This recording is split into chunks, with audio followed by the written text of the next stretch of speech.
Ada sebuah hadis Nabi SAW, hadis ini disebutkan oleh Imam Muslim di nomor 2128. Kata Nabi SAW, ada dua golongan penduduk neraka yang keduanya belum aku lihat. Maksudnya tidak ada di zaman Nabi SAW. Namun sudah diperlihatkan kepada Nabi, kalau akan ada ahli neraka yang tidak ada di zaman wahai Muhammad. Yang pertama adalah kaum yang memiliki cambuk-cambuk seperti ekor sapi yang digunakan untuk memukuli orang-orang. Dan ini sudah pernah kita jelaskan, kalau tidak salah dalam dosa kezaliman. Di antaranya adalah raja-raja yang zalim. Mereka memiliki pengawal-pengawal yang memiliki cambuk-cambuk, pecut-pecut yang dari ekor sapi atau mirip ekor sapi lalu dicambukkan kepada orang-orang untuk mengambil hak mereka. Tapi itu bukan saksi bahasan kita. Dan yang kedua penghuni neraka adalah para wanita yang berpakaian tetapi telanjang. Mereka menggoda dan jalannya berlenggak-lenggok, kepala mereka seperti punuk unta yang miring. Para wanita ini tidak akan masuk surga, bahkan tidak mencium bau wanginya, padahal wanginya bisa tercium dari jarak perjalanan sejauh ini dan itu. Ini hadis teman-teman sangat jelas berhubungan dengan masalah apa? Tidak menutupnya aurat. Karena bahasa Nabi SAW sini sangat rinci. Kata Nabi SAW, ahli neraka di sini yang kedua adalah para wanita yang berpakaian tapi telanjang. Ulama hadis menjelaskan bahwasanya terbukanya aurat orang ada dua, terutama kaum wanita kalau kita bicara ya, karena mereka yang harus menutup rapi aurat itu, yang boleh kelihatan cuma telapak tangan dan muka saja. Sebagaimana disebutkan dalam sebuah riwayat, Nabi SAW memberikan keringanan wajah dan telapak tangan. Tapi di sini Nabi SAW memberikan gambaran terbuka aurat selain kelihatannya tubuh yang tidak boleh diperlihatkan. Misal wanita hanya wajah dan telapak tangan. Kapan kepalanya kelihatan, lehernya kelihatan, dada, lengan, paha, perut. Semua ini berarti memamer aurat. Dan itu sudah umum, orang semua tahu ini. Tapi yang kedua banyak orang tidak faham. Bahwasanya termasuk membuka aurat adalah memakai pakaian tapi ketat. Yang pakaian itu akhirnya membentuk badan. Dan ini makna sabda Nabi SAW, para wanita yang berpakaian tapi telanjang. Bagaimana mempertemukan antara pakaian tapi telanjang? Maknanya adalah ketat sehingga membentuk poster tubuh tersebut. Kalau ada wanita jalan menggunakan celana ketat, walaupun warnanya celana itu biru kah, hitam kah, tetap orang bisa mengetahui, oh bentuk pahanya begini, bentuk betisnya begini dan begitu. Dia pakai baju kaos, pakai baju tapi ketat, maka terbentuklah dadahnya. Orang bisa tahu, oh lengkukannya seperti ini, oh seperti ini dan seterusnya. Maka ini yang dimaksud dengan sabda Nabi SAW. Apa kata Nabi SAW? Para wanita itu tidak masuk surga. Artinya kalau tidak sempat bertaubat, bahkan tidak mencium bau wanginya surga, padahal bisa tercium dari jarak begini dan begitu. Berarti kan di sini ada ancaman neraka enggak? Nah, menandakan membuka aurat adalah dosa besar.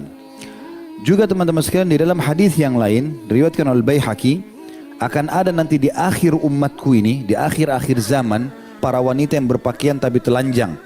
Di kepala mereka ada seperti punuk unta. Laknatlah mereka karena mereka itu terlaknat. Dan hadis ini disahihkan oleh para ulama. Artinya mereka akan menjadi penyebab fahisyah di tengah-tengah masyarakat. Karena kalau sudah keluar begini maka akan menggoda orang lain, gitu kan? Kalau hadis yang pertama ancaman neraka, hadis yang kedua kena laknat. Berarti kan sudah besar sekali ancamannya ya. Dan teman-teman sekalian, ada bedanya antara orang yang berbuat dosa tapi dia sendiri dengan orang berbuat dosa terang-terangan. Ini yang berbuat dosa terang-terangan berbahaya. Artinya kalau ada orang membuka auratnya tapi di halaman rumahnya, walaupun itu sebenarnya kalau ada laki-laki dia tidak boleh, gitu kan. Dalam rumah pun kalau ada laki-laki bukan mahram dia harus tutup. Misalnya sama supir, misalnya sama ipar, kan itu semua bukan mahram ya. Maka walaupun ada urusan, ada hubungan keluarga, tetap tidak boleh. Tapi kalau ada orang misal dalam rumahnya dia ketemu iparnya, juga dosa kalau dia buka aurat. Tapi ini masih mending dibandingkan orang yang sengaja keluar pamer di luar sana, karena ini dianggap mujahir, orang yang sengaja mengekspos dosanya. Orang yang pamer auratnya di depan umum itu sama dengan orang minum khamr di depan umum, sama dengan orang zina di depan umum, karena semua dosa besar ya. Kalau antum mau tahu bobot dosa yang sedang dikerjakan, hubungkan coba dengan contoh-contoh dosa yang lain. Karena masalah memamer aurat tidak bisa dipisahkan dengan masalah khamr, tidak bisa dipisahkan dengan masalah zina, karena semua dosa besar. Berarti kalau orang pegang khamr di pinggir jalan dianggap aib, berarti pamer aurat juga dianggap aib. Dan itu bukan sebuah prestasi. Makanya dalam sebuah hadis yang sahih riwayat Imam Muslim, kata Nabi SAW, semua umatku masih bisa diampuni dosanya kecuali orang-orang yang melakukan dosa secara terang-terangan. Di dalam surah Al-Ahzab ayat 59, A'udzubillahi minasyaitonirrajim, surah nomor 33 dalam Al-Quran, ayat 59, Ya ayyuhan nabiyyu qul li azwajika wa banatika wa nisa'il mu'minina yudnina 'alaihinna min jalabibihin dzalika adna ay yu'rafna fala yu'zain wa kana Allahu ghafurar rahima. Hai Nabi, katakanlah kepada istri-istrimu, anak-anak perempuanmu, dan istri-istri orang mukmin. Ya. Di sini ada banyak orang salah paham dengan ayat ini. Dia pikir ayat ini khusus untuk istri Nabi saja. Allah merincikan, istri-istrimu hai Muhammad, anak-anak perempuanmu, istri-istri orang beriman, berarti semua wanita mukminah. Bilanglah pada mereka, hendaklah mereka menggulurkan jilbab mereka ke seluruh tubuh mereka. Yang demikian itu supaya mereka lebih mudah untuk dikenal. Maksudnya ada simbol Islamnya. Oh ini muslimah, orang jadi tahu, gitu kan? Maka gara-gara itu mereka tidak akan diganggu. Dan Allah Maha Pengampun lagi Maha Penyayang. Jadi dari ayat ini teman-teman sekalian, rahimakumullah, adalah jelas makna daripada ayat bagaimana Allah Subhanahu wa taala menurunkan atau memerintahkan hijab ini agar tidak terjadi gangguan-gangguan pada wanita. Kalau wanita itu tutup aurat, dia tutup dengan hijab segala macam, apalagi kalau lengkap Masya Allah dengan niqabnya, dengan cadarnya, ya tertutup semua, kira-kira apa yang akan menggoda lawan jenis? Orang juga kalau mau ganggu, misalnya ada laki-laki hidung belang mau ganggu, bingung dia, ini cantik nggak ya? Dia ragu. Nanti sudah diperkosa ternyata jelek. Gitu. Jadi dia tidak, pakaian itu jadi penghalang bagi dia, ragu. Tapi kalau dasarnya perempuan itu memamerkan semuanya, rambutnya sudah indah, kulitnya indah, matanya semua digodain, dibuka, maka itu akan terbuka pintu-pintu fahisya. Maksudnya perbuatan mungkar ya, fahisya itu mungkar. Maka kata Allah SWT, dzalika adna alla yu'zain, tujuan utama supaya mereka tidak diganggu. Ya.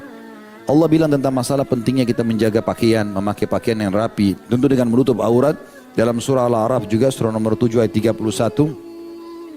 A'udzubillahi minasyaitonirrajim. Ya bani Adam khudhu zinatakum inda kulli masjid. Hai anak Adam, ambillah pakaian terbaikmu ke dalam masjid atau pada saat kamu pergi ke masjid.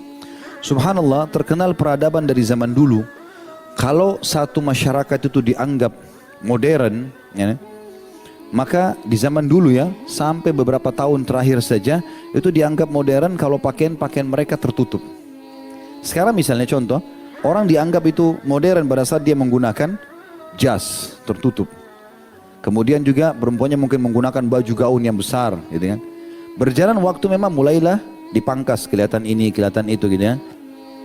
Dan kebanyakan orang-orang yang terbuka itu dianggap primitif biasanya. Orang kalau masih primitif di hutan, tidak pakai pakaian, pakai cuma selembar kain, memang dianggap seperti itu. Jadi secara peradaban pun sebenarnya manusia mengetahui masalah itu. Para sahabat mengatakan ridwanullahi alaihim, meriwayatkan hadis Nabi SAW yang berbunyi, sesungguhnya kami dilarang bila aurat kami terlihat. Kata para sahabat, kami menutup aurat-aurat kami sehingga kami tidak memperlihatkan kecuali yang Allah bolehkan. Lalu kami menggunakan pakaian-pakaian yang terbaik yang bisa memperlihatkan bekas-bekas nikmat Allah pada kami. Jadi memang Allah SWT suka melihat bekas nikmatnya. Maka kita pun kalau mengatakan menutup aurat dengan pakaian yang benar, yang bersih, yang rapi, gitu kan. Yang sisi yang lain teman-teman sekalian, orang yang melakukan perbuatan ini, ya, memamer aurat, bisa menyeret pelakunya jauh dari syariat dan melemahkan imannya, dan akhirnya membuat rasa malunya hilang. Ya. Kalau sudah sampai hilang malunya, maka sesuai dengan sabda Nabi SAW, di dalam tastahi fasna ma syi'ta. Kalau kau sudah tidak malu, buatlah semaumu. Dan kata para ulama, malu dimulai daripada menutup aurat. Kapan dia tutup aurat, berarti dia malu. Dia buka aurat, berarti sudah tidak malu. Walaupun orangnya santun. Karena dia sudah bisa memamer apa yang sebenarnya harus ditutup. Dan subhanallah, fitrahnya manusia, kalau orang, ya Allah sudah katakan itu aurat, maka malu untuk melihatnya. Dan kata Nabi SAW tentang rasa malu ini, al-haya'u kulluhu khair. Rasa malu itu semuanya kebaikan. Al-haya' la ya'ti bi khair. Malu tidak akan datang kecuali kebaikan. Wal haya'u syubatu minal iman. Malu itu bagian daripada keimanan. Itu semua adalah hal yang sangat berhubungan sekali dengan semua kehidupan muslim, terutama masalah buka dan menutup aurat ini. Juga membuka aurat adalah tasyabuh dengan orang-orang kafir. Karena orang Islam disuruh tutup aurat, orang kafir buka. Dan kata Nabi SAW, man tasyabba biqaumin fahuwa minhum. Siapa yang menyerupai satu kaum berarti dia sama dengan mereka. Berarti banyak sekali ancamannya ini. Ya. Kalau masih ingat kisah yang saya pernah ceritakan ikhwah sekalian, bahwasanya masuk Islamnya seorang anak muda di Inggris dulu, ya kan? Gara-gara dia datang ke dalam masjid, ada syekh menyampaikan pengajian, kemudian dia bilang sama temannya bilang, syekh ini teman saya mau masuk Islam. Kebetulan dia masuk Islam tahun lalu, yang mengajak temannya sekarang. Tapi sebelum masuk Islam ada pertanyaan dia. Lalu kemudian kata syekhnya, silakan, dia mau bertanya apa? Dia bilang, yang pertama syekh, saya mau tanya sebelum masuk Islam ini, kenapa kalian suruh perempuan kalian pakai hijab? Kenapa tidak seperti perempuan kami bebas, mau pakai baju apa saja, mau tidak pakai baju terserah? Ini. Lalu syekhnya mengeluarkan permen dari kantongnya 2 biji, satu dibuka bukunya, satu dibungkus, diletakin di lantai. Kata syekhnya, kalau saya suruh kau pilih, yang mana kau pilih permen ini? Kata orang yang belum masuk Islam, tentu yang dibungkus. Terbungkus. Kenapa? Karena pasti lebih bersih daripada yang sudah terbuka. Kata syekhnya, itu perumpamaan perempuan kami dan perempuan kalian. Kalau perempuan kami seperti permen yang mesti tutup, yang boleh buka cuma suaminya. Kalau kalian semua orang bisa buka, gitu kan? Maka jelas berbeda di sini konsepnya.